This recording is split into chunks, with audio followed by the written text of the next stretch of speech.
नमस्कार मंडळी, आज आपण म्हणूया करंदीचे कालवण. चला तर मग रेसिपी बघूया. तुम्ही कधी करंदीच्या कालवणामध्ये आंबा टाकलाय का हो? नसेल टाकला तर टाकून बघा, चवीला अप्रतिम लागते.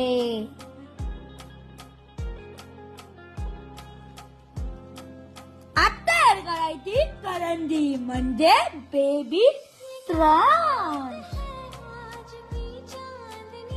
मटका आणलाय हो, मग वापरायला तर लागेलच ना, पण मटक्यात केल्यामुळे चवीला खतरनाक लागले.